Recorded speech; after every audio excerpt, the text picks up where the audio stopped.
Et un peu plus loin, à plus d'une minute, il y a Olga Zaïtseva en compagnie de Michaela Ponza, de Marie Dorin et d'Anna-Karin Olofsson. Pour ce qui est du match pour le classement général, eh bien Wilhelm est ressorti devant Helena Jonsson pour une quinzaine de secondes en 17e et 19e position. Le tir debout, le dernier tir debout aujourd'hui pour Magdalena Neuner. Oui, attention, on l'a déjà vu plusieurs fois faire des 15 sur 15 et puis c'est au dernier tir que ça s'est plutôt gâté. Donc c'est vraiment pas un souci technique, hein. Elle sait faire des 5 sur 5 debout, c'est vraiment dans la tête où il y a quelque chose à faire. Un tour déjà pour Neuner, attention, c'est là que ça se complique. Si on regarde le canon, hein, on voit qu'elle les prend vraiment au vol. Oh, elle limite la casse, elle limite la casse, c'est parfait pour Neuner, un tir à 18 sur 20 aujourd'hui. Par contre, c'était pas un tir très solide, hein. On voyait vraiment que c'était pas, elle n'était pas super en position, que ça bougeait pas mal. Allez, pour le match, pour aller éventuellement chercher Neuner, il faut sortir le sans faute pour ces deux jeunes athlètes. Il y a de l'air, il y a de l'air. Allez, Bonnevis Benzem qui est en train de faire sa plus belle course de la saison. Ah, dommage. Et Marie Dorin qui arrive. Un tour pour Bonnevis, Semerenko, et elle craque, la Norvégienne Semerenko qui sort. Neuner va être au sol et confortablement, il y a des places à gagner. Allez Marie. Allez, c'est la plus belle course de Marie Dorin. Allez, oui, elle commence. C'est elle qui attaque le tir. Ouais, c'est bien, c'est bien. Et Zaïtseva qui va tourner. Oui, et Marie qui enchaîne. Allez, allez. Oui. Oui. Oui, Marie, allez le podium, il faut aller le chercher. C'est fait, c'est fait. Peut-être le premier podium de Marie Dorin aujourd'hui. Incroyable, incroyable. C'est elle qui la semaine dernière avait été privée de podium. Toutes ses copines de l'équipe de France avaient signé une 3e place. Peut-être aujourd'hui Marie Dorin, mais dans ce dernier tour ça va être dur. Ça va être dur parce que ça va aller vite avec Michaela Ponza qui va être il y a un trou à la derrière, bagarre. Il y a un trou derrière, regardez. Marie. Ah, il y a Semerenko. Il y a Semerenko qui va vite. Allez, il faut se battre Marie Dorin dans ce dernier tour. Et Marie-Laure Brunet qui arrive maintenant. Olofsson qui est à la bagarre. Elle va sortir en 6e position, je pense. Marie-Laure Brunet qui est là sur le tapis numéro 15. Il n'y a personne derrière Semerenko. Le gap est fait. Allez, Marie, elle peut battre Ponza et Semerenko. À votre avis, ça va être dur. Ça va être dur. Oui, ça va vraiment être difficile. Hein. Allez, Marie, hein, la boucle n'est pas très dure. Il y a vraiment faut serrer les dents dans la première difficulté, la première bosse. Et après, bon, il y a beaucoup les planches qui font, hein, les skis. Hein, on se rappelle de Vincent Defrane. Qui s'était fait doubler dans un plat défendant. Superbe tir de Marie-Laure Brunet. Oui, vous parlez de l'année dernière. Voilà. La voilà derrière Michaela Ponza, Vita Semerenko. Elle est encore un peu loin, mais elle va rentrer sur la prochaine portion de plat. On a avalé la première bosse. Il en reste une petite. Elle est dure cette piste, évidemment. Ça n'est pas la meilleure fondeuse des trois, Marie Dorin. Une petite pensée pour Loïs Habert, qui a terminé sa saison, qui doit être ravi de voir sa copine terminer en fanfare cette saison.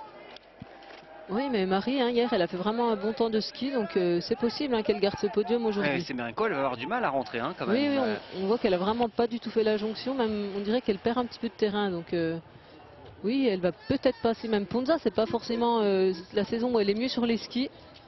Ah, elle passe, Marie, je crois. Ouais, elle passe effectivement sur ce plat montant. Derrière, Marie-Laure Brunet est sortie en 11e position. Très belle remontée à la bagarre avec Anna Bouligina qui est devant elle à 13 secondes. Allez, Marie.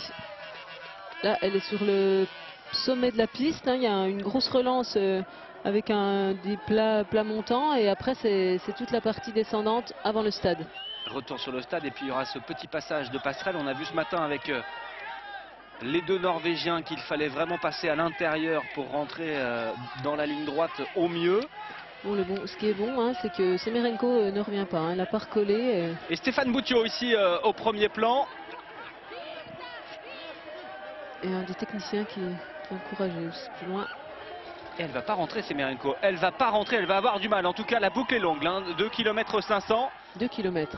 Pour les poursuites. Oui, exact. Et Neuner qui en termine, elle, avec une nouvelle victoire. Neuner qui va prendre des points au général sur Cathy Wilhelm et Helena Jonsson. Il va falloir faire des calculs, Florence Bavrel, parce que là, ça complique la tâche. Si Neuner vient se mêler à la bagarre finale, parce que derrière, lors du dernier tir, eh bien, Helena Jonsson a repris la main puisqu'elle a signé un sans faute, tandis que Cathy Wilhelm, elle, a tourné 2 fois. C'est vraiment dommage que le réalisateur n'ait pas suivi tout à fait cette bagarre, ce match dans le match pour le classement général, pour le Grand Globe. Elle est accrochée, Marie Dorin, elle va bien en glisse. Regardez comme elle va bien en glisse, elle est obligée de se freiner. Attention de ne pas tomber. Attention de ne pas tomber dans ces virages. Marie Dorin, elle est facile derrière Michela Ponza. Ponza, c'est une biathlète d'expérience qui a une trentaine d'années. Elle a déjà vécu ce genre de situation. Ça n'est pas forcément le cas de Marie qui n'a jamais vécu ceci, mais qui peut peut-être aller chercher une deuxième place pour la première fois de sa carrière. Là, ça surmotive évidemment. Ah ouais, bah c'est sûr, mais bon, là pour le podium, en tout cas, ça a l'air bon, mais bon, il y a une deuxième place quand même à aller chercher, hein. Donc allez, Marie, c'est bientôt les derniers mètres, là, faut tout donner. Ah, on a vu Ponza quand même qui s'est pas laissé passer tout à l'heure. Allez, on revient dans le stade, on va le traverser une première fois. Il y aura cette montée sur la passerelle, la redescente, un virage à droite. Et voilà Neuner qui, elle, on a déjà terminé avec ce petit circuit que je vous décrivais. Et qui revient déjà vers la ligne, Neuner, pour une nouvelle victoire.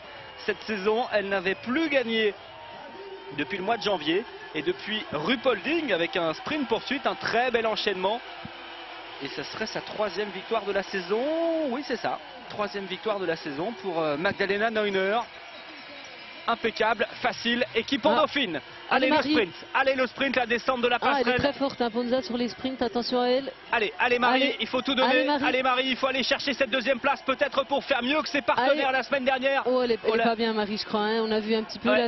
Elle est partie en arrière, elle ne pourra pas suivre. Elle pourra pas suivre. Et regardez la rage de Michela Ponza qui va chercher cette deuxième place, très belle, troisième place. Ouais, bravo, nouveau Marie. podium pour cette équipe de France féminine qui termine vraiment en feu d'artifice cette saison. 3 podiums la semaine dernière, avec 3 athlètes différentes.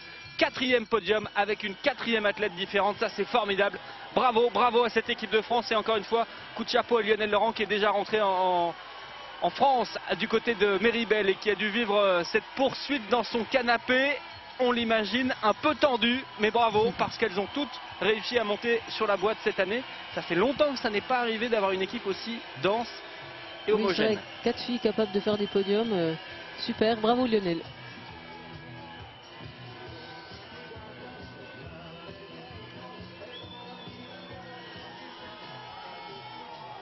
Et derrière Andrea Henkel avec Anna Bouligina qui est là-bas. Et puis il y aura Marie-Laure Brunet et Martina Beck avec un avantage à Marie-Laure Brunet qui va aller chercher la 11e place a priori. Henkel 9e, Bouligina 10e. Marie-Laure Brunet va surgir là-bas devant Martina Beck. Et pour ce qui est de Jonsson, elle est toujours devant Cathy Wilhelm avec 2 athlètes entre elles. Jonsson en 16e position, Wilhelm en 19e position. Et voilà, Marie-Laure qui termine tranquillement. Belle course encore pour Marie-Laure Brunet qui passe de la 18e à la 11e place. Ouais, Neuner qui ne peut pas revenir devant, hein. Elle s'est rapprochée mais avec le décompte... Ce sera difficile, ouais. Voilà. Impossible même. Et oui, avec les 21 points d'écart qu'il y avait entre Jonsson et Wilhelm, ça se rapproche. Avantage donc toujours à Cathy Wilhelm, mais voilà. La Suédoise grappille des points. Tout va se jouer sur la dernière course demain. Oui, donc là il y aura, je sais pas, une quinzaine de points d'écart.